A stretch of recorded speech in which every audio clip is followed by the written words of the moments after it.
let's have a stressful game against a 1AA. Give them credit.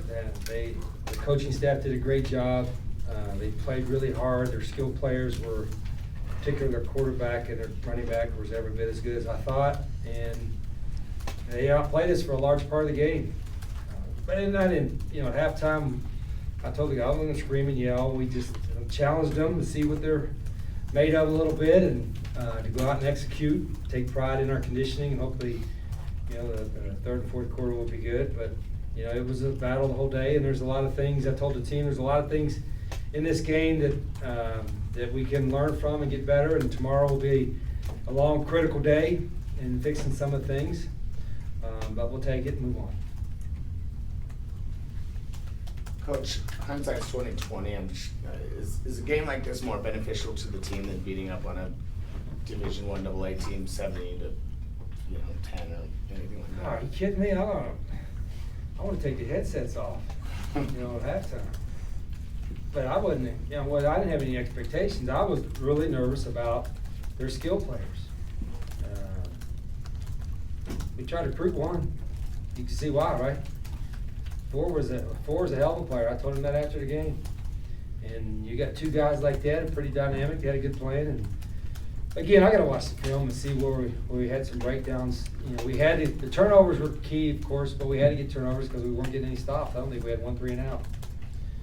And then offensively, we competed. Brandon, for his first start, sometimes looked like our first time starting, and sometimes he competed and made some plays.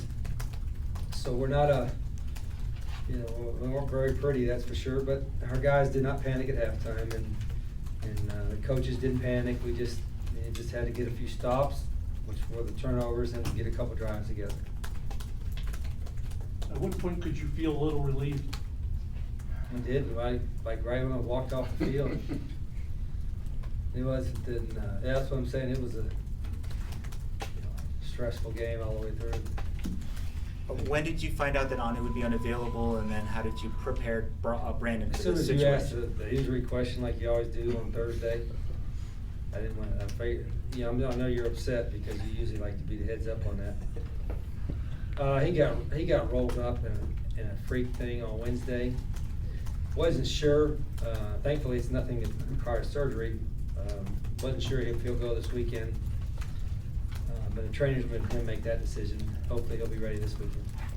Did Brandon meet your expectations, or was his play what you thought it would be? Well, his competitiveness and his ability to create was what I thought. But there's a lot of things he'll be the first to tell you that we can do better. Again, I hate to be.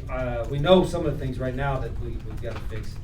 But after watching the film tomorrow, we'll be able to be a lot more critical and also probably approval of some of the things he did. What was different about Grambling State's offense with Trayvon Cherry in the game as opposed to Devontae? Well, they run the same thing. It's just that Yeah. number one's a different dude now. He's as good as about anybody you see out there. I thought that out of high school. Now your thoughts on the defense, your defense on the second time out, and how they performed overall? Well, I don't. Again, I thought we competed hard, but the turnovers were key. I thought that like the last play that Jake did break the ball out was huge. But I can't remember one stop. And we had some silly penalties. But we got to play a whole lot better. I mean, there were a couple of times we played aggressive, then a couple of times I thought we played scared. We can't do that. Was the game plan to be less aggressive with Kincaid because he could escape and run, or not? No, it was just the opposite, but I think his escapability when we were aggressive was a little scary. Any quarterback that can run, but not just run and throw. I'm telling you, this dude, impressive. Very, very impressive. Was it him that you recruited, or Carter? Or Kincaid, yeah. Kincaid, Carter, okay. He went to Ole Miss first. Tristan Cooper got a lot of playing time in the second half. How'd you feel like he handled himself with that?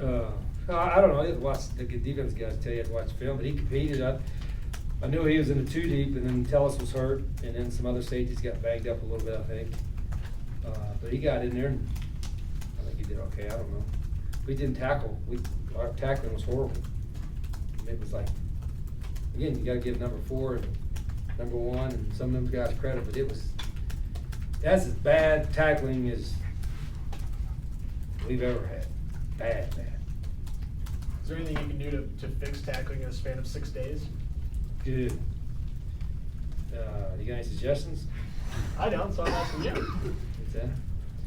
Well, I'm not just gonna stand there and say, wow, that was okay, you know, we'll work on it.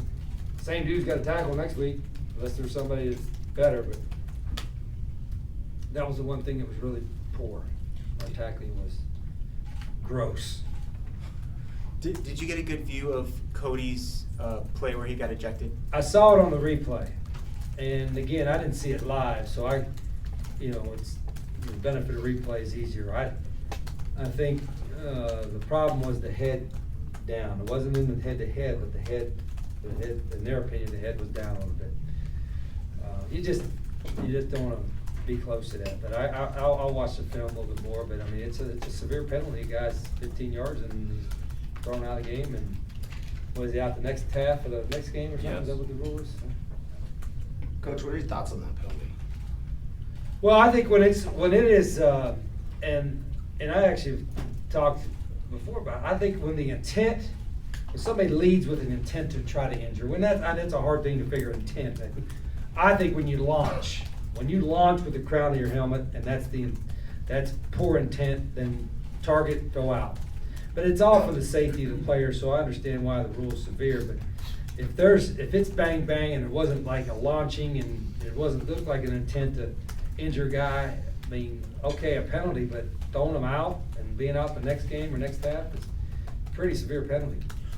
Why do you think you guys have gotten off to slow starts offensively in the first 2 games and then been much better in the second half? You know, I don't know, I'm gonna review that. I'm certainly gonna look and see if there's some rhythm plays. Actually, in this game, we tried to, what I call rhythm plays, some easy execution stuff to get first downs early in the game, to get Brandon settled down in rhythm, but we didn't execute. And so if you can't execute the easy rhythm plays, it can make you sputter for a while, but we've got to fix that, surely. Rich, I wonder today, there was a lot of the smaller schools playing the bigger schools, and the smaller schools played very well against the bigger schools. Did you pay attention to that? And Well, yeah, and I brought it up a couple times during the week. It's like Nichols, I think Georgia beat Nichols State 26-24. And the gap has narrowed a little bit, particularly with the skill guys. Again, if you have a quarterback and you have a running back and a couple good wide receivers, in today's offenses, you always have a shot if they play well. And, I think you're seeing that throughout the country. You'll continue to see that. How did you see Brandon approach the last few days, knowing that? Well, I think he had a little skip in his step. Pretty excited, which he should have been. He knew he was going to start in the last 48 hours, and I think he was pretty excited about it. But I think he's pretty conscientious and understands where we got to get better. You talk about the skill gap with the players. How much of it is with the coaching, with Broderick Fobbs and the work that he's done? Oh, Broderick, I told him after the game, his coaching staff did a phenomenal job.